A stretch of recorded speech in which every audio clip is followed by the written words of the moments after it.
Pouvez-vous vous présenter? Je m'appelle Olivier Jérôme, j'ai maintenant 53 ans, je suis président d'une association de lutte contre les cancers masculins qui s'appelle Sérum. J'ai une belle moustache pour le mois de novembre, parce qu'au mois de novembre, c'est Movember, et on se fait pousser la moustache pour sensibiliser les hommes au cancer masculin. Pourquoi témoignez-vous aujourd'hui? Alors, je souhaite témoigner aujourd'hui parce que c'est important, effectivement, de sensibiliser les hommes sur le cancer du testicule et de la prostate. Donc, moi, j'ai eu un cancer du testicule, j'avais 30 ans, donc il y a maintenant 23 ans. Et donc, il n'y avait pas grand-chose qui existait à l'époque. Et donc, je pense qu'aujourd'hui, il faut surfer effectivement sur la vague Movember, qui est après Octobre Rose, où les femmes se sont beaucoup mobilisées. Et elles se sont pris par la main depuis des années maintenant. Et nous, les hommes, on est un peu à la traîne, parce que dès qu'on parle de cancer masculin, ça se situe en dessous de la ceinture, le testicule et la prostate. Et quand il y a des trucs qui marchent beaucoup moins bien chez les hommes, on en parle beaucoup moins bien.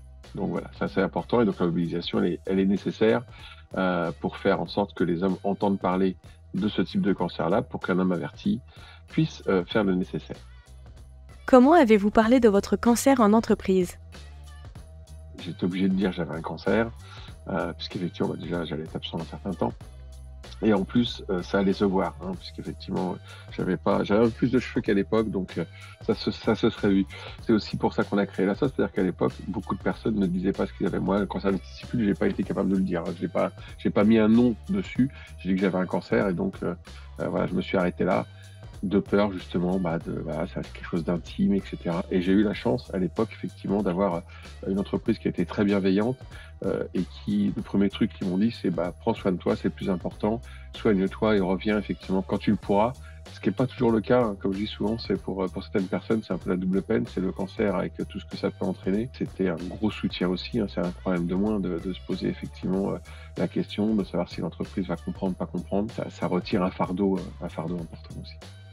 Pouvez-vous nous parler de votre association? Donc sérum, donc c'est la fin du cancer, donc CER, le début de l'homme. C'est aussi le sérum de guérison aussi, quelque part, voilà, c'est la fin du cancer et le début de l'homme, donc de revivre aussi de quelque chose vis-à-vis de ça. Donc on l'a créé il y a maintenant 10 ans, sur un constat qui était relativement simple, qui était que les femmes s'étaient beaucoup mobilisées. On entendait beaucoup parler, alors même s'il y a 10 ans en arrière, il y avait peut-être moins Octobre Rose que maintenant, mais il y avait quasiment rien qui existait. Et moi, à l'époque, quand j'étais malade en 2001, j'ai juste suivi ce qu'on m'avait dit de faire, mais j'avais pas de soutien psychologique, il n'y avait rien qui existait, il n'y avait pas de la sauce, il n'y avait pas de choses comme ça. Donc en fait, on a créé la sauce sur ce manque d'informations qui existait. Et donc on a créé la sauce donc il y a 10 ans maintenant, avec le centre d'écoute qui est surtout primordial, donc pour des patients, des hommes, des jeunes hommes, des hommes plus âgés, parce qu'il y a le cancer du testicule de l'homme jeune, le cancer de la prostate de l'homme plus âgé. Vous pouvez nous appeler, nous contacter pour avoir un échange de pair à pair, en fait, de personnes effectivement ayant traversé la même chose qu'eux. Les médecins sont là pour nous soigner et nous on est là pour essayer d'apporter le vécu. Quels conseils donneriez-vous à d'autres hommes concernés?